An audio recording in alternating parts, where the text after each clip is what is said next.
അമേരിക്കയുടെ ഭീമൻ വിമാനങ്ങൾ ഹോർമുസ് കടലിടുക്ക് ലക്ഷ്യമാക്കി വട്ടമിട്ട് പറക്കുകയാണ്. റഡാർ കണ്ണിൽ പോലും പെടാൻ സാധിക്കാത്തവണ്ണം അത്രയും ശക്തമാർന്ന കഴുകൻ കണ്ണുകളുള്ള വിമാനങ്ങളാണിവ. ഇതാകട്ടെ ഇവയ്ക്ക് ആശയവിനിമയം നടത്താൻ വളരെ എളുപ്പത്തിൽ കഴിയുന്നു എന്നത് ഒരു എടുത്തു പറയേണ്ട സവിശേഷതയാണ്. അതേപോലെ തന്നെ സ്ട്രെറ്റോ ടാങ്കറുകളുടെ നിരീക്ഷണങ്ങൾ അല്ലെങ്കിൽ അതിൻ്റെ നീക്കങ്ങൾ ലക്ഷ്യമിടുന്നത് എന്താണ് എന്ന ചോദ്യങ്ങളാണ് ഉയർന്നു കേട്ടത്. ഇറാന്റെ ഓരോ നീക്കങ്ങളെയും നിരീക്ഷിക്കാൻ വേണ്ടിയാണ് ഇവ തയ്യാറാക്കിയിരിക്കുന്നതെന്നും ഹോർമുസ് കടലിടുക്കിന് മുകളിലായി തന്നെ ഇവ സ്ഥാപിച്ചിരിക്കുകയും ചെയ്യുകയാണ്. ടാങ്കർ വിമാനങ്ങൾ റഡാറിൽ ദൃശ്യമാകുമ്പോഴും അവയ്ക്കൊപ്പം തന്നെ സഞ്ചരിക്കുന്ന പല അത്യാധുനിക പോർ വിമാനങ്ങളും റഡാറുകളുടെ കണ്ണ് വെട്ടിച്ച് നീങ്ങാൻ ശേഷിയുള്ളവയാണ്. റഡാറിൽ ടാങ്കർ വിമാനത്തിന്റെ സിഗ്നൽ മാത്രം കാണുമ്പോഴും അതിന്റെ ചുറ്റും റഡാറിൽ പതിയാത്ത നിരവധി യുദ്ധവിമാനങ്ങൾ ഉണ്ടാകാൻ സാധ്യതയുണ്ട് എന്നതാണ് വ്യക്തമാകുന്നത്. അമേരിക്കൻ വ്യോമസേനയുടെ ഭീമൻ വിമാനങ്ങൾ വട്ടമിട്ട് പറക്കുന്നത് വലിയ ചർച്ചകൾക്ക് വഴിവെച്ചിരിക്കുകയാണ്.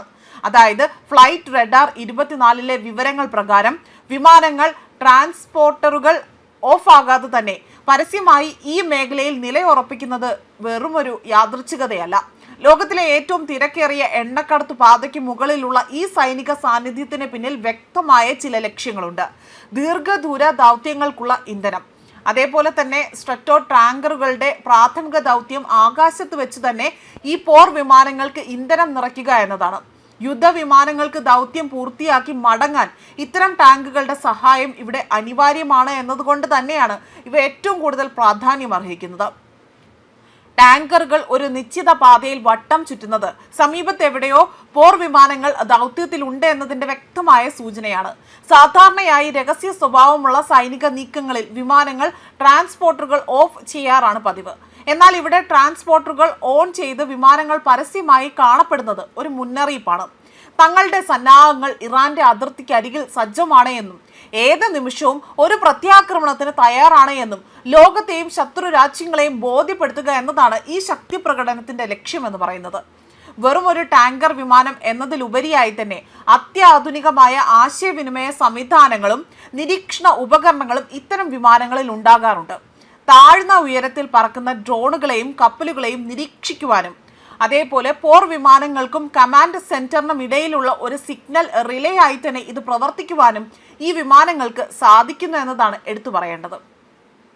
അതേസമയം ഹോർമുസ് കടലിടുക്ക് 48 മണിക്കൂറിനുള്ളിൽ തന്നെ തുറക്കുമെന്ന് ഇറാൻ US പ്രസിഡന്റ് ഡൊണാൾഡ് ട്രംപിന്റെ അന്ത്യശാസനമായി പുറത്തു വന്നിരിക്കുകയാണ്.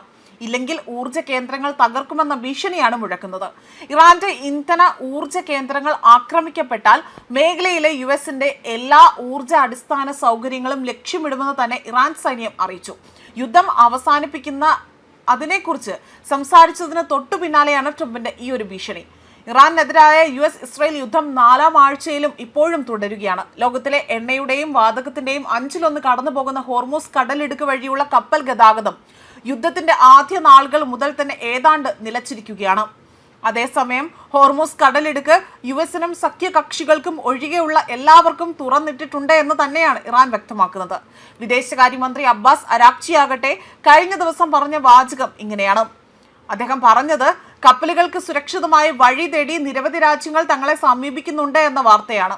എന്നാൽ ഇതിനെല്ലാം ഒടുവിലാണിപ്പോൾ ഇത്തരത്തിലൊരു ഭീഷണി അതായത് 48 മണിക്കൂറിന്റെ ഒരു സമയപരിധി നിശ്ചയിച്ചുകൊണ്ടുള്ള അന്ത്യശാസനം നൽകിക്കൊണ്ട് US പ്രസിഡന്റ് ഡൊണാൾഡ് ട്രംപ് രംഗത്ത് വന്നിരിക്കുന്നതും. ന്യൂസ് ഡെസ്ക് കർമ്മ ന്യൂസ്.